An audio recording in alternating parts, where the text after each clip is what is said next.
almost too surprised by this unselfishness to react, but at the last moment she kicked the ball past the goalie into the net. A whoop went up from the near sideline, and Waters heard his wife's voice leading the din. He knew he shouldn't show favoritism, but he couldn't help running forward and hugging Annalise to his chest. "I got one, Daddy," she cried, her eyes shining with pride and surprise. "I scored." "You sure did." "Brandon passed it to me." "He sure did." Sensing Brandon behind him, Waters reached back and grabbed the boy's hand and lifted it skyward along with Annalise's, showing everyone that it was a shared effort. "Okay, defense!" he shouted. His team raced back to get into position, but the opposing coach blew his whistle, ending the game with a flat, half-articulated note. The parents of Waters' team streamed onto the field, congratulating the children and their coach, talking happily among themselves.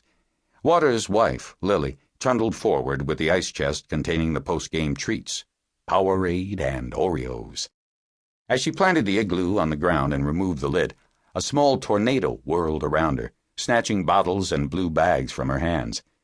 Lily smiled up from the chaos, silently conveying her pride in Annalise as male hands slapped Waters back.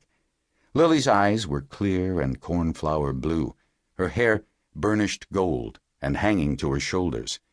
In moments like this, she looked as she had in high school, running cross-country and beating all comers.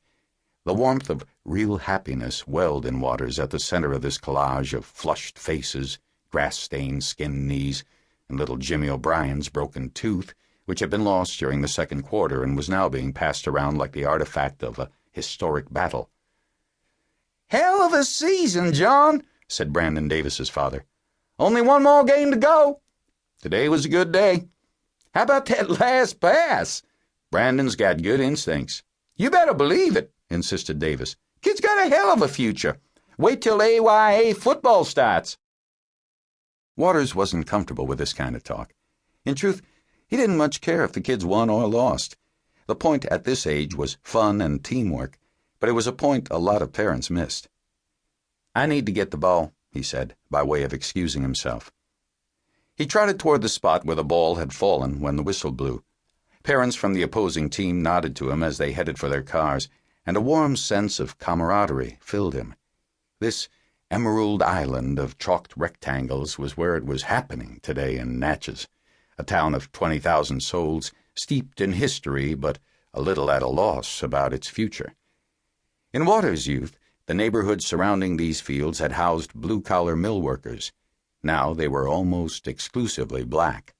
20 years ago, that would have made this area off-limits, but today there were black kids on his soccer team, a mark of change so profound that only people who had lived through those times really understood its significance. Before he knew why, Waters panned his eyes around the field, sensing an emptiness like that he felt when he sighted a cardinal landing outside his office window and, looking closer at the smear of scarlet, saw only the empty space left after the quick beat of wings. He was looking for the dark-haired woman, but she was gone. He picked up the ball and jogged back to his group, which stood waiting for concluding remarks before splitting up and heading for their various neighborhoods. "Everybody played a great game," he told them, his eyes on the kids as their parents cheered. "There's only one more to go. I think we're going to win it, but win or lose, I'm taking everybody to McDonald's after for a Happy Meal and ice cream." "Yay!" screamed 10 throats in unison. "Now go home and get that homework done." "Boo!" The parents laughed and shepherded their kids toward the SUVs, pickups, and cars parked along the sideline. Annalise walked forward. "You blew it at the end, Daddy." "You don't have that much homework." "No, but the third graders have a lot."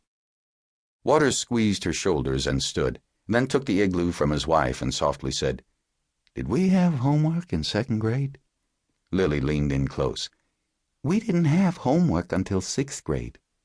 "Yeah? Well, we did all right."